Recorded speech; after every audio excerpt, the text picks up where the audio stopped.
All right, we have Merritt Beason and Andi Jackson. Questions for the Huskers? Merritt, Stanford goes to 8-0 run on that second set, goes in front there. What's the mentality to get back in front and kind of regroup after that? Yeah, we've been talking a lot all week, and then before the game today, we knew they're a good team, and we knew that they were going to make plays and they were going to go on runs. We obviously didn't really prepare for an 8-0 run, but we knew they were going to go on runs, and so coming into this match, it was all I talked about FRS last week, how we were going to move on, and when they make really good plays, how are we going to respond? Are we going to let them keep all the momentum, or are we going to bounce back the next play? And it might have taken us 8 to get there, but I think after we sided out in that rotation and we broke their run there, it didn't feel like we had just lost an 8-0 run, and I think that was huge for us coming back and winning that second set. What does it do for the team's confidence to know that you can take an 8-0 run from a team like Stanford and still win the set? Yeah, I mean, I think it's huge, and as this season goes along, we're just continuing to learn lessons and learn from each and every match, and I'm sure that will be a big one that we resort back to. And like you said, they're a great team, and so for us to be able to overcome that and still also win that set is huge, and I'm sure we'll rely on that a lot this year. From the outside, it kind of looked like you guys controlled the whole game. It was pretty dominant. Did it feel that dominant while you were on the floor? Yeah, it did, the whole game. I mean, Jalen gave us a great game plan, and it was pretty spot on, and so we were very, very prepared. And I think we all did a really good job of sticking to that, and we knew what we needed to do to win. And I think as a whole, every single person did their job. And so we did control that match, and it was because how good our game plan was and how detailed and attention detailed we were throughout that entire match. What were some of the specific things to Stanford that you needed to do to win that matchup?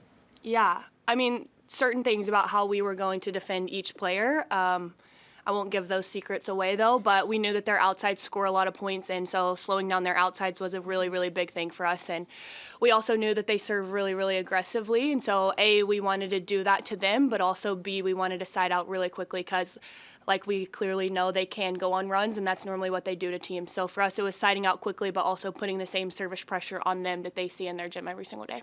Andi, how would you evaluate the blocking effort tonight?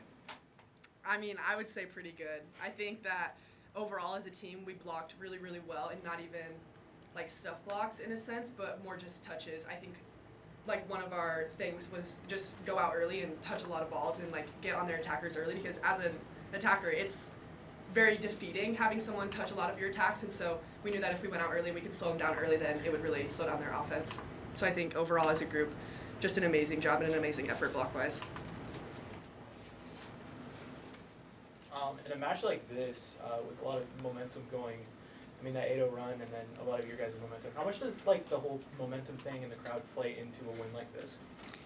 Yeah, it's huge. I mean, Devaney's been awesome this entire year, and they've been really, really into it and really loud when when we need them to be loud. So I give a ton of credit to Devaney and the crowd, like you said, but I mean, at the end of the day, volleyball is a game of momentum, and it's how fast can you regain it. And so it's great for us to play these big matches at home, but it'll be a good test for us on Sunday to see if we can do it in an environment where we don't have the crowd and we don't have the momentum. So I think it'll be a good test for us. But, I mean, volleyball is a game of mistakes and momentum, so it's huge.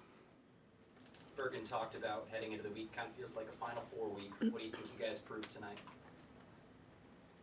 I mean, that we're a Final Four team. I think, like we said, that we're just learning each and every match, and I think for us it was like we can go out there, we can stick to a game plan, and we can execute. And so for us, I mean, I'm sure this will be a huge confidence boost, but I mean, we have another Final Four match on Sunday, so we also can't get cocky and let it get to our head and think we're just going to walk into Louisville and roll them. So it'll be back to work tomorrow and figure out what we have to do to beat Louisville.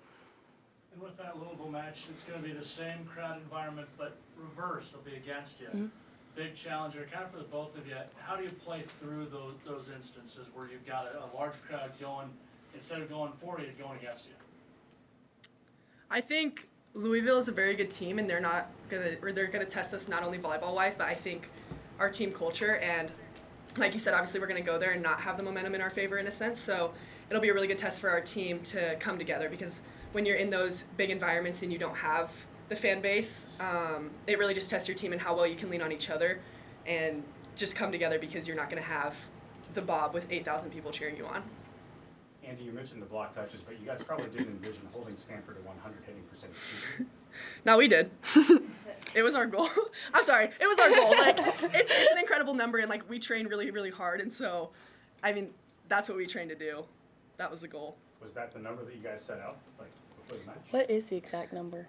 I don't know. We have a goal that's pretty low that we try to keep everyone Yeah. to. So like she said, like that's what we prepare to do, and every single day in practice, like that is our goal. So to be able to go out there and execute it, especially against a really good team and a great offensive team, is huge. But like she said, that's what we strive for every day. Merritt, you had 2 set point kills tonight. What's the feeling like going out and ending a game here in the Vandy Center? Yeah, it's huge. I mean, nothing beats it, and the crowd goes wild no matter who it is. And so it's awesome. But I think what's making this team so special is every single attacker, and I'd throw Bergen in there as well, can do that on set point. And I think that's what's making us such a good team and so hard to defend is each and every night, like all of the kills are within 1 or 2. And it's not one person having 27 kills a night and you have to stop them to win. I think that's what's making this team so special is we're so balanced, and Bergen's doing a really good job spreading it out. And that also has to give a lot of credit to the passers, because if we don't pass, it's a lot of an outside game. So I think as a unit, we're passing well, Bergen's distributing the offense, and attackers are doing what they're supposed to do. So it is making us very hard to defend. But like I said, any of us could do that, and it's a great feeling for sure.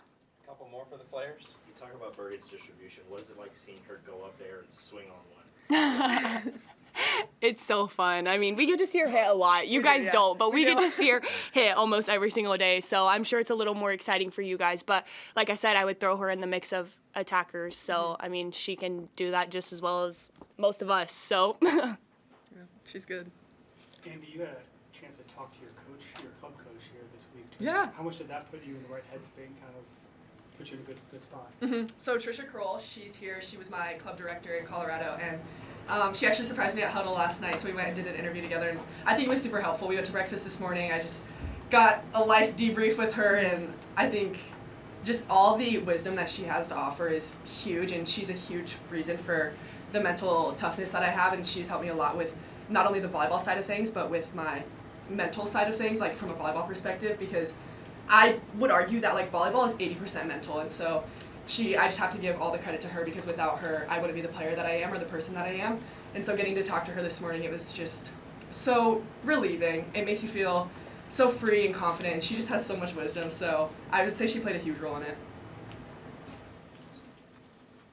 All right, thank you everyone. thank you.